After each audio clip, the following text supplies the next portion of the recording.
So first off, what are you smoking? I am smoking Crown Achievement Lane, the new Crown Achievement, out of my. Actually, this is fitting. This is the first pipe that I ever made in Jeff's shop. This is the first real pipe that I ever made. It's a little billiard sandblasted. I never stamped it just because. Well, going back to like pipe shapes and stuff, it's debatably a brandy or an egg, but yeah, it's nice by any rate. Yeah. What are you smoking? I'm smoking luxury twist flake as usual. Mm-hmm. That has some ghosting from another aromatic that happened to be sitting next to it in Well, different bags. Actually, we're in the middle of a little tiff right now because I gave him some Innerdale Flake, which some of you may know is quite. I think we smoked it 2 episodes ago. It was quite pungent, and he put it in the same bag as his luxury twist, and it ghosted the whole thing. Not mixing the tobaccos. No, both tobaccos were in their own bags. In your sitting tobacco. next to each other.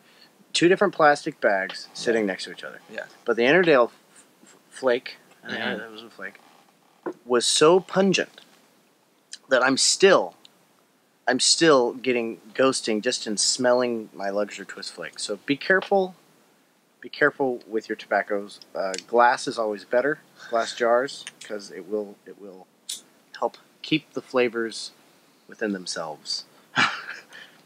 So he thinks I'm a little crazy because he can't really smell it, but I can. So I ended up throwing it away. Cardinal sin. I had no place to put it. We were on the trip, and I couldn't keep it around. It was in my pipe. I'm sorry. All right. That's. I haven't thrown anything away since I bought some tobacco from CVS Pharmacy like 8 years ago. Okay. When it was Long's Drugs. That's the last tobacco. I apologize. I like it. Anyway, we don't have to get into it. I'll get you some more. It's a thing. We are drinking something a little special today. Mm-hmm. We can't get this in California. Right. This was sent to us by a gentleman named Paul Elder. Yes. Thank you, Paul. Yes. Thank you, Mr. Elder. This is quite a treat. It's called Quite a treat. Beautiful Disaster by Oddside Ales. It is bottled in Grand Haven. I'm really embarrassed about this. MI is Michigan. Okay, that's what I thought. But it's a pale ale aged in red wine barrels. And it's really good. It is fantastic. How much is in here? I don't know. 12 ounces. I don't see Yeah, I don't either. It seems kind of strong. They get 10 cents per bottle in Michigan? We only get 5. California. All right. Okay, back to what we were trying to talk about. We spent 9 days? 9 days. 9 days in San Diego with other pipe makers, learning and doing various pipe-related activities. Mm-hmm. We learned, got to watch some silver work be done in person. That was really cool. Yeah.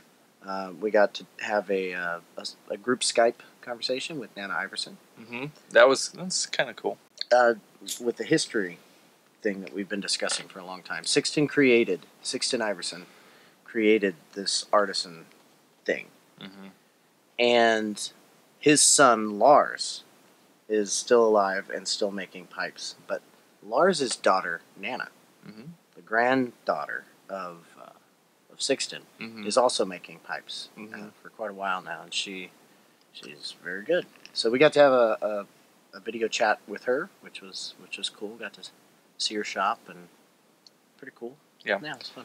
Well, and Sykes Wilford from Smoking Pipes and Adam Davidson from Smoking Pipes were there, and it's kind of cool to be included in something like this because with Skyping with Nana a little bit and talking to Jeff and Adam, who are both quite studied.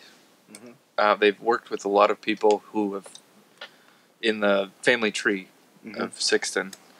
Yeah, they've worked in the Danish and in the Japanese, which the Japanese came from the Danish, which we talked about before, from Tokutomi directly from Sixton. So it's kind of cool to be included in that family tree, and we can trace our lineage back to Sixton. And to continue on the tradition of the same methods. We still use the same methods that Sixton invented. Yeah. And so it's kind of its own school, its own thing. Yeah. Cool. So we're back, and we're excited to to get back to making some sweet pipes. We made some pipes while we were down there.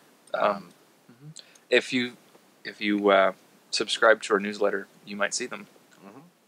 So we've been taking this pipe through for the last few episodes, and we're going to show you some footage of after the stummel is rough shaped and then drilled, which we did before. Then comes the final shaping to get out the 36 grit. This thing is called a French wheel. This stage is basically just refining the shape and taking out the larger scratch marks. So we'll show you a couple pictures and some footage. And it still takes a lot of practice and a lot of trained eye, just like the 36 wheel, to work with the French wheel. And it's still a lot of shaping. That's a lot of eye work that you're looking at all the time and having to stop and look at it and use the tool to your advantage to make what you want to make.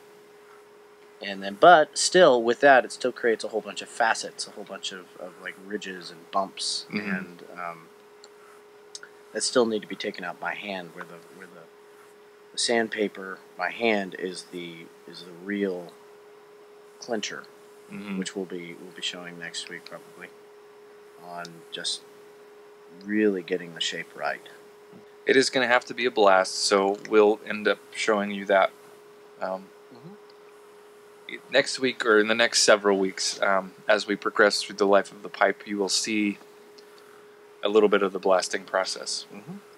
So I hope you're enjoying some of the just little peeks into the process, and kind of what, obviously making a pipe doesn't take, what's it, a month now since we started this pipe? Right. It doesn't necessarily take a month. Sometimes it does, though, because you're not sure what to do with it. Right. And you have to set it on the shelf and wait. Right. Until the right thing hits you. Right. And actually, I find the best pipes are the ones that sit around for the longest.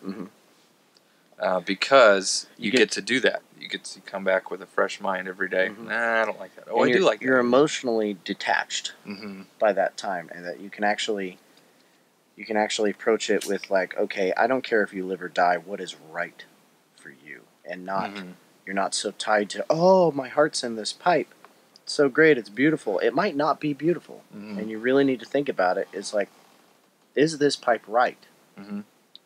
And so yeah, I think that's one of the most scarce skills. Patience. Well, patience, but just, well, and we're still learning, obviously. Yeah. But knowing when a pipe is right and waiting for it to be right. We strive for exquisite artistic perspective and making it refined and beautiful and nice. And that takes time and effort. So that was very pretentious. I'll cut it out. I know. Or leave it. Maybe it would be good press. Ciao.